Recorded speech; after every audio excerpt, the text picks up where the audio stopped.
The phone call came just as I was preparing my monthly medication, my hands carefully measuring out the precise dosage that kept my rare genetic condition in check. Maya's voice dripped with a mixture of triumph and malice, each word like a knife twisting into my already fragile world. "Your medical treatment fund? Gone," she announced, her laughter echoing through the speaker. "Mom and I decided it would be better used for something more productive. I'm Olivia Chin, 32 years old, battling a genetic disorder that requires expensive monthly treatments. My entire life had been a delicate balance of medical management and financial planning. That fund wasn't just money, it was my lifeline." "Excuse me?" I kept my voice steady, though my hands were trembling. "Oh, come on," Maya continued, her tone dismissive. "You've been living off family support for years. The fund was just sitting there, and frankly, we have better uses for it. Tiffany's college tuition, my wedding expenses." I listened in stunned silence as she continued to rationalize the theft. My sister-in-law had always resented me, viewing my medical condition as an inconvenience to the family. But this was a new level of cruelty. The fund had been carefully established by my parents before they passed away. Knowing my condition would require lifelong management, they'd set up a trust specifically to ensure I could always access the best medical care. It wasn't a handout, it was a carefully planned safety net. "You can't do this," I finally managed to say. Maya's laugh was cold. "Already done. Mom and I have power of attorney, remember.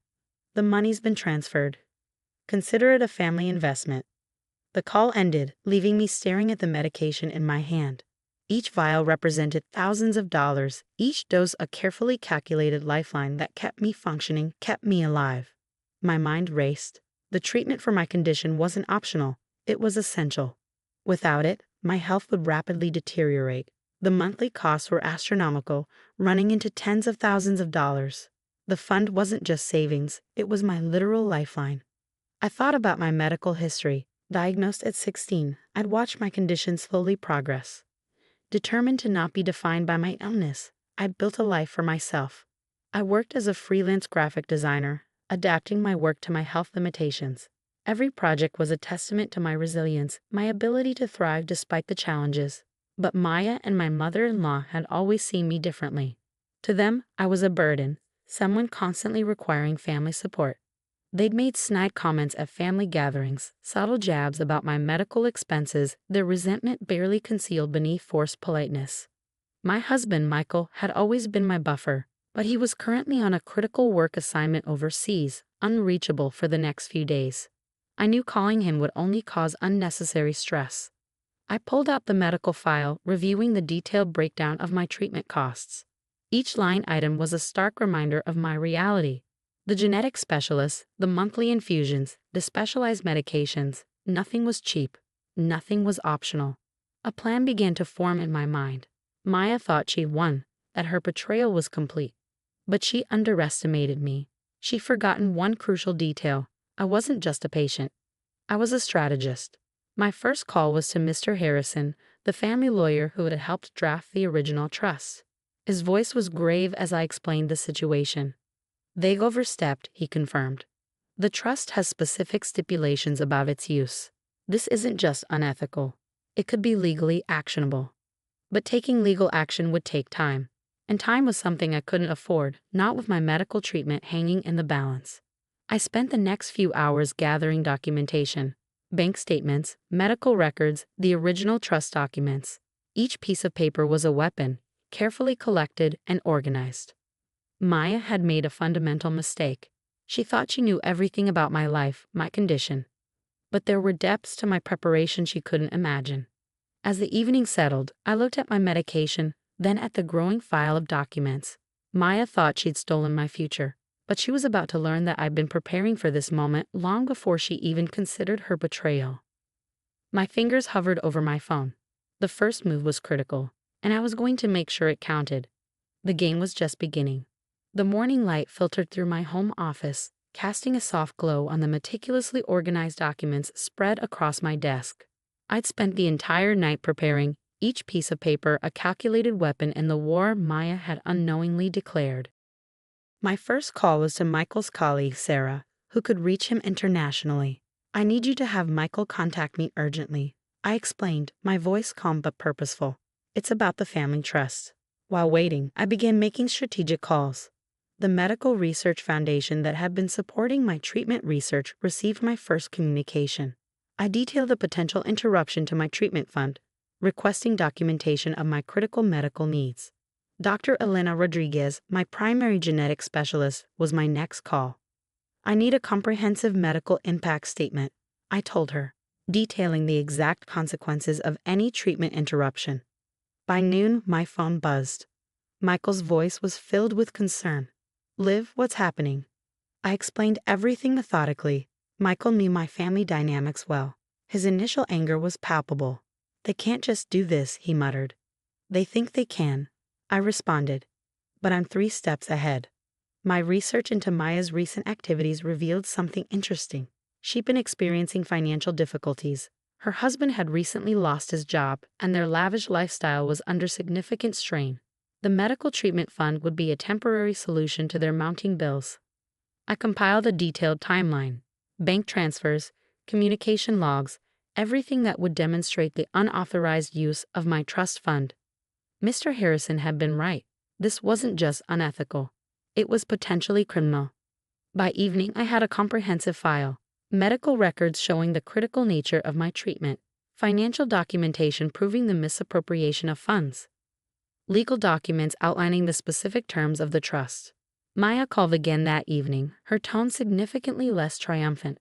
I hope you're not planning to make a big deal about this, she said, a nervous edge creeping into her voice. Oh, I'm definitely making a deal about this, I replied softly, but not in the way you might expect. My plan wasn't about revenge. It was about protection, protecting myself, my medical treatment, and exposing the true nature of their betrayal. I reached out to other family members, not to gain sympathy, but to provide documented evidence. My Aunt Margaret, always the family mediator, was particularly helpful. I'll gather statements from other family members about the trust's original purpose, she promised. Michael returned home early, cutting short his work trip. His presence was a silent support, a reminder that I wasn't alone in this fight. They thought you'd be helpless, he said, reviewing the documents. They don't understand how strong you are. The next morning, a certified letter was sent to Maya and my mother-in-law. It wasn't a threat. It was a precise, legally crafted document outlining the potential consequences of their actions. Mr. Harrison had helped me draft it perfectly. Each paragraph was a carefully placed chess move, demonstrating our preparedness and resolve. Meanwhile, I continued my medical treatments. Each infusion was a testament to my resilience, a quiet defiance against those who would see me as a burden. The Medical Research Foundation added weight to my case. Their statement detailed the potential long-term health impacts of interrupting my specialized treatment, a document that would be difficult to ignore in any legal proceedings. 3 days after my initial discovery, the first cracks appeared in Maya's confidence. Her husband discovered the potential legal implications of their actions. Panic began to set in. My phone rang. It was Maya, her previous smugness replaced by desperation. We can explain, she started. No explanation needed, I responded. Your actions will speak for themselves. The groundwork was laid. Each document, each communication was a carefully placed domino. And soon they would start to fall. Maya didn't realize something crucial. This wasn't about winning. This was about protection, about ensuring my continued health and exposing the betrayal for what it was. As evening fell, Michael squeezed my hand. Are you okay? He asked. I looked at him, a small smile playing on my lips. I'm more than okay. I'm prepared. The next move was about to begin, and Maya had no idea what was coming. The family gathering was tense, awkward, exactly as I had planned. Large mahogany table, strategically chosen neutral territory at my Aunt Margaret's house. Maya and her mother sat on one side, looking increasingly uncomfortable. My legal documents and medical reports neatly arranged before me like a carefully constructed defense. We need to discuss the medical treatment fund, I began, my voice calm and measured. Maya's husband, Mark, looked increasingly pale. He knew more than anyone about the potential legal ramifications of their actions. I've compiled extensive documentation. I continued sliding copies of bank statements, trust documents, and medical impact reports across the table. Each reveals not just the breach of trust, but the potential criminal implications of your actions. Mr. Harrison, our family lawyer, sat quietly beside me. His presence alone spoke volumes. Maya's mother attempted to interrupt. We were just trying to help. Help? I interrupted. By stealing funds specifically designated for my critical medical treatment. The room fell silent. Dr. Rodriguez's medical impact statement was particularly damning. It outlined in clinical, undeniable terms the potential health consequences of interrupting my specialized treatment. Each paragraph was a calculated blow to their fabricated narrative. Mark leaned towards Maya, whispering urgently. I could see the tension in his shoulders, the realization dawning that they had monumentally miscalculated. The Foundation has also been notified, I added. They're prepared to provide testimony about the critical nature of continuous treatment. Maya's confident facade began to crumble. Her fingers played nervously with her wedding ring, a telltale sign of her growing anxiety. Mr. Harrison spoke next, his voice professional and measured. The legal implications are significant. Unauthorized use of a designated medical trust can be considered financial fraud. The potential charges include theft, misappropriation of funds, and potential elder financial abuse. The color drained from Maya's face. We thought you wouldn't notice, she stammered. That's precisely the problem, I responded. You underestimated me. Again. The next hour was a systematic deconstruction of their actions. Bank transfers, communication logs, everything meticulously documented. Each piece of evidence removing any possibility of them claiming ignorance. Mark's financial struggles became clearer. Their desperate attempt to solve their monetary issues by stealing my medical fund was now exposed in stark, uncomfortable detail. We'll return the funds, Mark finally said, his voice defeated. That's not enough, I replied. The damage isn't just financial. It's the breach of trust, the potential risk to my health. Mr. Harrison outlined the potential settlement. It wasn't just about returning money. It was about accountability.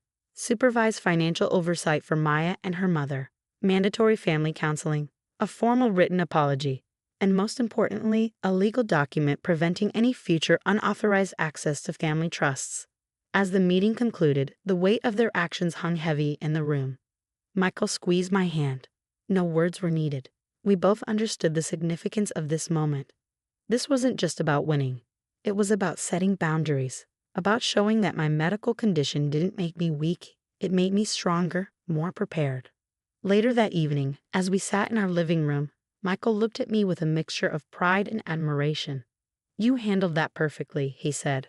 I smiled, thinking about the journey, the years of preparation, the careful documentation, the resilience. Maya had thought she could easily dismiss me, steal from me. Instead, she learned a valuable lesson about underestimating someone fighting for their life. My medical treatment would continue, uninterrupted, my trust fund restored. And I was stronger than ever. The game was over, and I had won.